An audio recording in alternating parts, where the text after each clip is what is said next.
Iya kan ini perkaranya kan sebenarnya perkara antara Bang Hotman dengan Bang Rasman kan. Ini kan perkara eh, apa namanya objek perkaranya tuh dari awal tuh predikat crime-nya itu adalah mengenai kasus yang di eh, Jakarta Utara kan. Kalau melihat ini berkepanjangan terhadap kasus ini adanya laporan lagi memang itu boleh-boleh aja. Bang Rasman eh, dilaporkan oleh Bang Hotman berdasarkan adanya satu apa ketentuan-ketentuan pasal yang dimaksud itu mas haknya setiap orang untuk melaporkan itu hak-hak ya. Saya rasa kalau itu bisa dibuktikan fakta-faktanya juga cukup ya tinggal nanti ya dipanggil kan datang ya kalau bukti-buktinya bisa membantah segala sesuatu apa yang disangkakan tentunya hal ini juga perlu dipertimbangkan. Tapi kalau memang ternyata ini menjadi unsur yang kuat dan mutlak, ya ini juga pasti kasus ini berlanjut ya sampai tingkat penyidikan bahkan bisa naik statusnya kan seperti itu.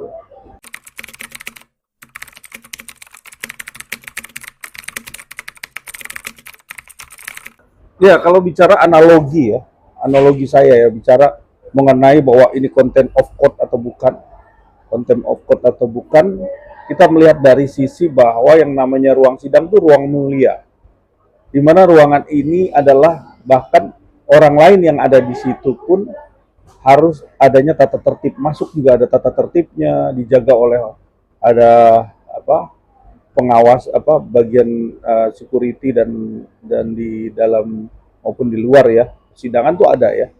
Nah, ini kan bahwa menandakan bahwa betapa tempat ini sangat mulia ya kan. Kalau kita lihat di sini podium tempat duduknya hakim aja posisi di atas, bahkan saksi terdakwa itu di bawah. Ini kan menandakan bahwa ini adalah tempat yang sangat mulia. Kalau menurut saya, analogi saya ya bicara bahwa di dalam masih di dalam ruang persidangan, tentunya kita harus menjaga sikap dan ini yang terpenting buat pelajaran, buat evaluasi. Dan saya lihat juga, alhamdulillah Bang Rasman secara terbuka sudah meminta maaf ya.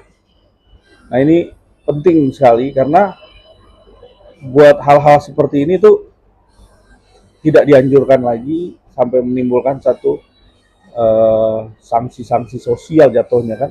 Karena ini kan bentuknya sanksi sosial karena berapa orang yang melihat bahwa ini adalah bentuk perilaku di dalam ruang persidangan yang sifatnya adalah membuat kisruh ya. Dan emang ada beberapa sebab akibat ya kan karena ada sebabnya terjadi kericuhan.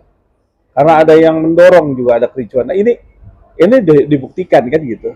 Ya mungkin antara eh, emosional dan perilaku yang harus sebenarnya harus kita evaluasi, kita benarkan. Kalau memang kita salah, kita minta maaf.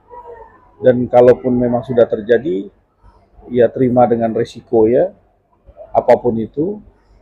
Dan nanti semoga juga basnya Bang Rasman yang dibekukan tentunya kan, ini kan dibekukan sama Bang Firdaus. Ya semoga aja dengan dibekukan bisa dicairkan kembali. Biasanya tuh ada syarat-syarat dan ketentuan kalau memang dibekukan. Ayo kita nggak tahu ini kan kebijakan dari pengadilan tinggi ya, tentunya difasilitasi oleh Mahkamah Agung. Nah kalau kita lihat di sini harus ada kepastian hukum nih, kan dilaporkan seperti apa uh, sanksinya gitu. Gitu.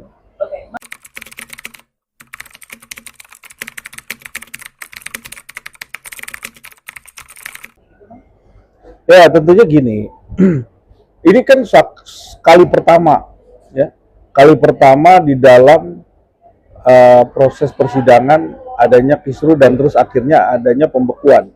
Ini kali pertama karena kalau kita melihat di persidangan banyak ya sampai orang melempar mic gitu ya di persidangan itu ada juga.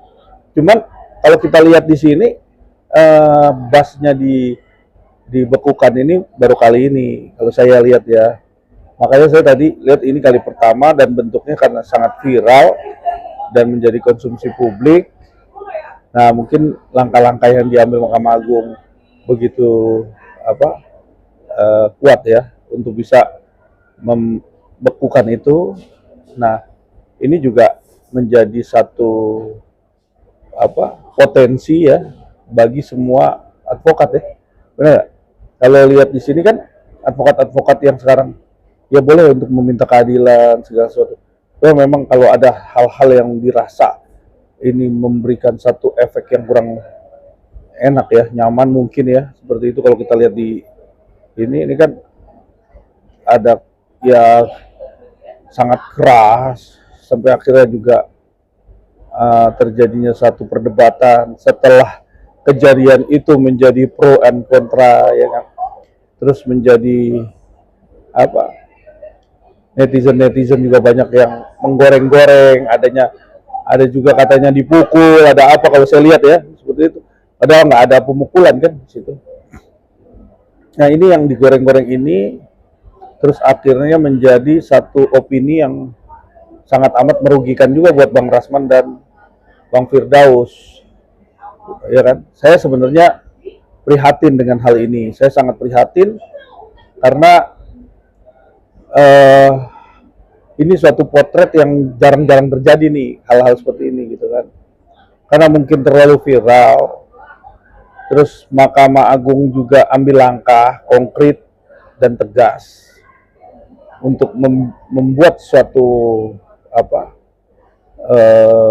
keputusan dan sikap ya, sikap yang luar biasa ini kalau saya lihat ya, bisa seperti ini. Tapi ini buat saya tidak terlalu jauh tentang bagaimana mereka bisa membekukan dasar-dasarnya, tetapi bagaimana kita bisa memulihkan ya agar mereka ini bisa beracara lagi.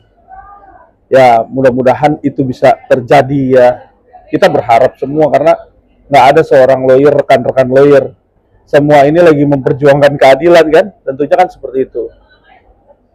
Ya dalam memperjuangkan keadilan tentunya kita support, karena apa? Kita ayo bareng support, tapi mungkin ada hal-hal ya yang menyinggung, hal-hal yang membuat kisruh sehingga opini-opini ini membentuk sampai di ujung Bang Rasman dan Bang Firdaus harus dibekukan basnya berita acara sumpah. Kalau itu memang benar dan itu masuk dalam contempt of court, tentunya hal tersebut nih hal yang saya rasa perlu amat menjadi kajian bagi kita semua. Kajian itu apakah ini equal terhadap apa yang terjadi dan apa juga yang menjadi satu punishment. Nah itu equal nggak? Nah itu nanti akan dibuktikan di dalam proses hukumnya. Berikut bagaimana kepastian hukumnya Bang Rasman dan Bang Firdaus. Itu yang terjadi ya. Kalau kita lihat tuh, karena ini berkaitan dengan adanya laporan Bareskrim dan pembekuannya BAS tersebut.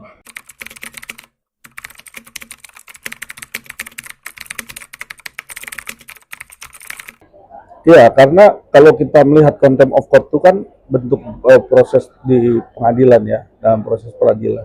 Tapi balik lagi, karena ini di dalam ruang lingkup ya, itu yang dibilang. Di dalam satu ruang lingkup pengadilan, di mana di dalam ruang lingkup pengadilan ini ya, sangat sensitif dalam melakukan hal-hal yang di luar batas. Yang saya rasa juga ini semua orang juga tahu. Dan akhirnya menjadi ricuh berkepanjangan, ada lontaran-lontaran. Ya tentunya jalan satu-satunya pertama adalah minta maaf, yang kedua sanksi dijatuhkan, diterima, dan yang ketiga bisa memulihkan nama baik lagi. Itu yang pertama. Hal tersebut juga tidak melunturkan ya namanya upaya-upaya hukum seorang advokat dalam melaksanakan tugasnya, dalam membela kliennya. Bahkan seorang terdakwa yang minta keadilannya itu di luar daripada hal ini. Karena yang namanya meminta satu keadilan itu sampai langit runtuh itu benar. Tapi ada jalannya, ada caranya. Bersurat, kalau nggak bisa dibersurat ya kita kan sekarang kan no viral no justice. Bisa diviralkan. Surat itu sekarang sudah sangat diterima oleh kepala pengadilan, oleh Dewan Pengawas Mahkamah Agung, KY, dan lain-lain. Buat saya ini bukan kepada hal-hal yang menyangkut apa tindakan daripada Mahkamah Agung untuk bisa memberhentikan membekukan basnya Bang Rasman. Tapi tentunya ini menjadi catatan yang sangat amat berharga buat para advokat yang sedang memperjuangkan keadilan. Tentunya ini menjadi evaluasi. Nggak ada salahnya kita seorang advokat mempunyai talenta dan attitude ya, dan bagaimana cara dia memperlakukan baik itu lawan ataupun majelis hakim, bahkan JPU. Ini kan elemen-elemen penegak hukum yang tentunya kita harus saling berimbang, menghargai, saling berkaitan, dan apabila memang ada ketidaksinkronan atau ketidaksesuaian terhadap bentuk-bentuk yang diperlakukan oleh majelis, tentunya ada Dewan Pengawas, bisa bersurat sampai Kejaksaan Agung, sampai Mahkamah Agung, sampai ke KY, Komisi Yudisial, yang elemen-elemen ini pasti akan membentuk tim untuk mengawasi. Karena saya yakin banget nanti di acara sidangnya Bang Rasman, tentu ini ada Dewan Pengawas yang mengawasi semua perilaku hakim, ya kan, JPU dan elemen-elemen semua. Dan di situ juga ada pihak kepolisian yang mengawasi terdakwa, baik itu juga advokat, sehingga terjadinya tertib ini di dalam persidangan ini terpenuhi semua. Jadi jangan ada yang namanya kericuhan lagi yang menyebabkan impact ataupun image dari kejaksaan, ya. Ini jangan ada ini terjadi. Memang perjuangan itu perlu diwujudkan. Kadang-kadang memang emosional. Itulah yang banyak terjadi. Kalau saya lihat di sini kan memang ya banyaklah hal-hal yang membuat kita emosi di dalam satu persidangan karena memang tidak adil. Jadi gini, kalau kita lihat di persidangan kan ada yang namanya persepsi bahwa seorang pengacara merasa tidak mendapatkan satu keadilan. Itu biasa memang. Ada juga yang merasa bahwa berat sebelah, merasa ya, atau terkesan itu gitu kan. Itu boleh aja terjadi banyak. Terus ada juga interferensi karena pihak sebelah interferensi terhadap pihak sebelahnya lagi atau bagaimana, yang dinilai bahwa seorang pengacara ini begitu lagi menjalankan sidang kok kayaknya kita ini ada rasa tekanan, ada tekanan-tekanan tertentu. Nah, untuk menghindari itu tentunya ada Dewan Pengawas. Kita lakukan upaya perlindungan hukum. Nah, kalau memang itu nggak dilakukan Dewan Pengawas ya, terus didiamin, makanya bisa kita ngelangkah lagi kan, sampai itu kita mendapatkan itu terjadi kan gitu.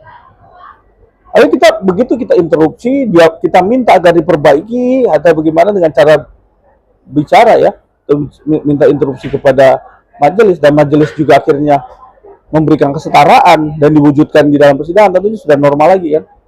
Tapi kalau memang kelihatannya sekali dua kali interupsi ternyata hakim juga nggak bisa memberikan satu keseimbangan ya antara dua belah pihak, itu kan hakim itu kan dalam proses sidang tuh sebagai moderator, ya kan, bukan dia sebagai hakim yang otoriter yang ya gimana, nggak seperti itu, karena semua setara ya, equality before the law, semua orang di mata hukum itu sama, setara.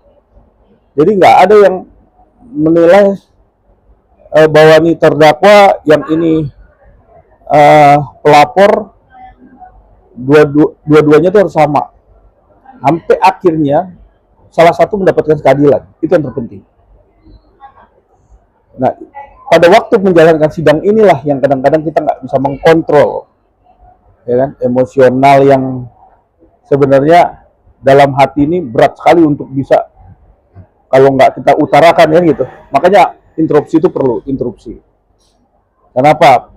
Biar ini ternyata ada hal-hal yang dinilai berat sebelah gitu. Ada dinilai terlalu menekan, ada dinilai terlalu tidak, objektivitasnya di dalam persidangan nggak ada. Nah itulah yang harus kita perbaiki. Jangan sampai hal tersebut nih menimbulkan efek orang yang salah dilindungin kan gitu. Nah ini penting sekali karena ujungnya adalah bagaimana di dalam persidangan itu bisa mengontrol itu. Akhirnya apa? Timbul rasa saling teriak. Sebenarnya teriak-teriakan di dalam persidangan itu kan sangat nggak diperbolehkan, harus ada caranya bicara.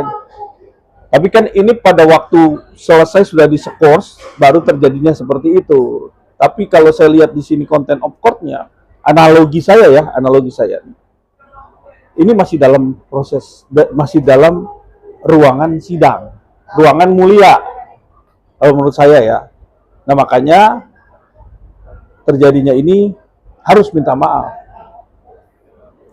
karena memang jangan ada terkesan bahwa